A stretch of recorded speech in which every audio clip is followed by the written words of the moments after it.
तो 5 राज्यों में विधानसभा चुनाव की तारीखों का ऐलान कर दिया गया है और साथ ही साथ एबीपी न्यूज और सी वोटर ने एक ओपिनियन पोल भी किया और अभी तक 4 राज्यों की तस्वीर आपके सामने हम पेश कर चुके हैं और इनमें से 3 खास हिंदी पट्टी के राज्यों की अगर मैं बात करूं तो छत्तीसगढ़ में कांग्रेस आगे, मध्य प्रदेश में कांग्रेस आगे और तेलंगाना में बीआरएस कांग्रेस से आगे, लेकिन कांटे की टक्कर। और इन चुनावों को दरअसल सेमीफाइनल माना जा रहा है। यह आखिरी चुनाव है लोकसभा चुनाव से पहले।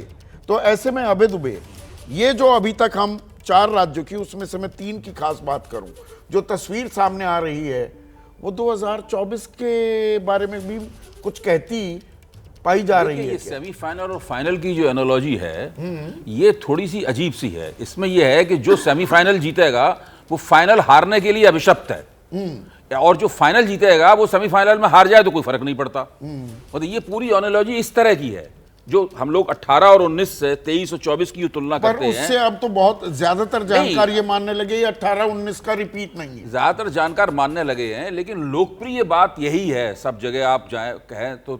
जैसे कि कोई सर्वेक्षण होता है तो वहां पे मान लीजिए भारतीय जनता पार्टी पीछे चल रही है तो फौरन सर्वेक्षण किया था, लेकिन मोदी जी की लोकप्रियता लोकसभा में बहुत बरकरार है। मतलब जो है तुरंत वो बात, भले संदर्भ हो या ना हो मोदी जी का, लेकिन मोदी जी की लोकप्रियता लोकसभा वाली जरूर बताई जाती है। तो ये बेमानी है। ये पहले इनको पढ़ा जाए कि ये क्या कह रहे हैं, हाँ, फिर 2024 की लड़ाई और मुद्दे भी होंगे और बातें जुड़ जाएंगी। मेरा कहना है कि इसमें तो मोदी जी सब जगह अपने आप को बड़ी मजबूती से सामने रख के लड़ रही है। अभी दिमाग ने आपके आने से पहले एक बड़ा अच्छा अवलोकन किया था।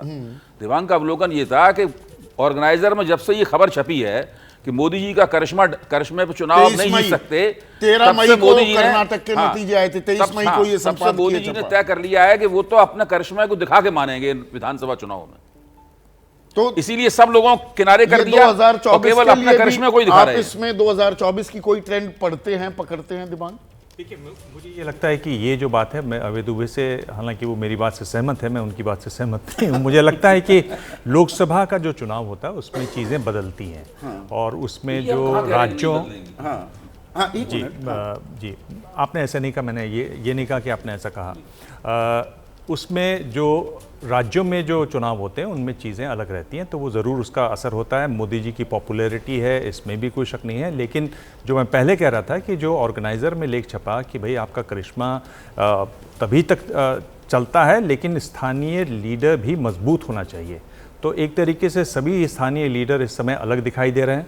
मोदी जी ने अपनी साख दांव पे लगाई है, बड़ी लड़ाई है और इसमें अगर आप देखें तो बहुत एक्टिवली जो इसको क्लोजली फॉलो कर रहे हैं, उसमें जिस तरह से गृह मंत्री अमित शाह जाके लोगों को कह रहे हैं कि हम सांसदों को उतारेंगे, नए चेहरों को उतारेंगे और पुराने लोग जिताने का काम करें। यानी परिवर्तन यात्रा जब राजस्थान में हुई, उन्होंने लोगों को लताड़ा कि भाई क्यों इतने कम लोग आए थे, तो वो एक डायरेक्टली हिस्सा ले रहे हैं।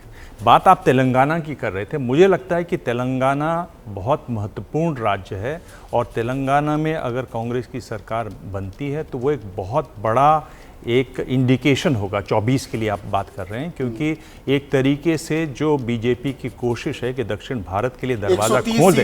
131 सीटें हैं, 29 जीती और 25 उसमें उनको कर्नाटक से मिलती हैं और 4 तेलंगाना से। तो एक तरीके से अगर वहाँ कांग्रेस अपने लिए रास्ता खोलती है, ये भी कांग्रेस की विंध्या के दक्षिण में बीजेपी बिल्कुल सफाया। हाँ, और हालत ये कांग्रेस की है कि आप 2014 में राज्य बना लें और फिर चुनाव इतनी जल्दी हार भी जाए, तो ये एक ऐसी पार्टी है, वो अगर जग जाती है तो मेरे ख्याल से वो एक बहुत। और 2009 और 2004 की सरकारें दरअसल आंध्र की बिना पर तब 42 सीटें जो बिल्कुल तब बनी थी। इसमें पर जो दिबांग एक बात कह रहे थे विजय, परिवर्तन तो कर रही है बीजेपी, पर ये एक टाइमिंग होती है, timing is of a sense in politics.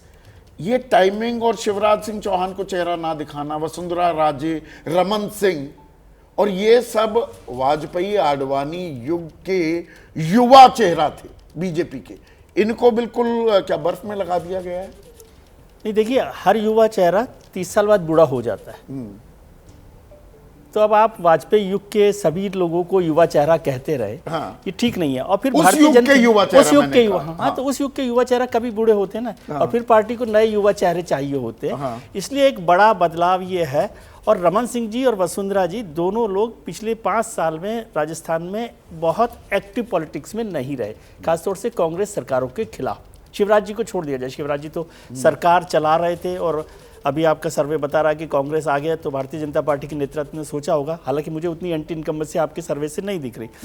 पर दूसरी बात, जो हम विधानसभा और लोकसभा चुनावों की बात, एनालॉजी की बात करें, एनालॉजी नहीं है, फैक्ट्स है कि 18% 15% वोट परसेंटेज ज़्यादा है लोकसभा में भारतीय जनता पार्टी के पास इन राज्यों में। और यदि फिगर्स को देखें, स्टडी को देखें, तो 10% वोट जो बीजेपी को देते हैं वो भी बढ़ जाता है नरेंद्र मोदी के नाम पर।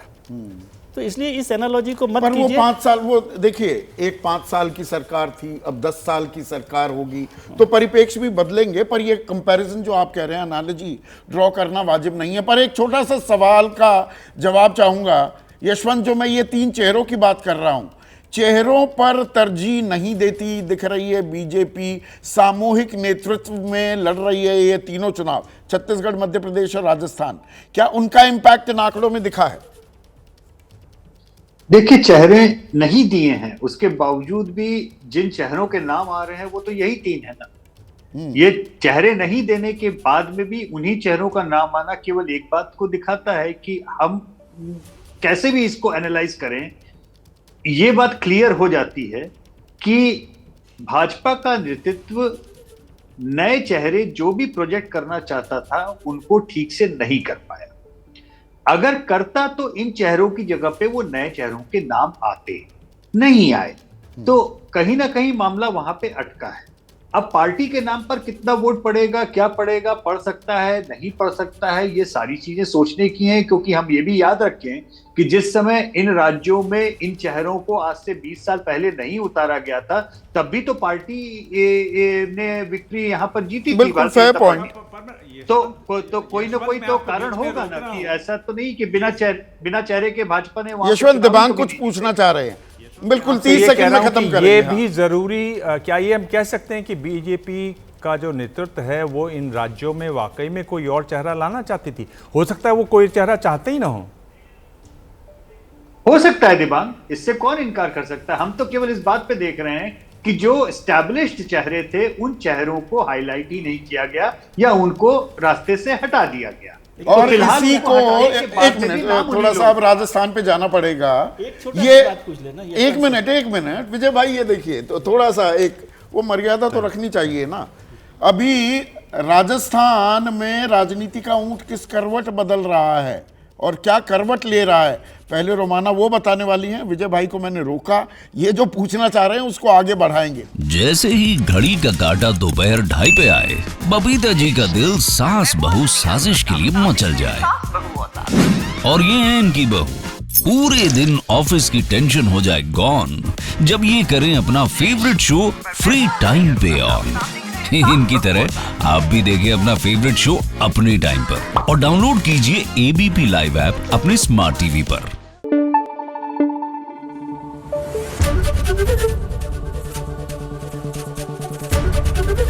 एबीपी न्यूज आपको रखे आगे।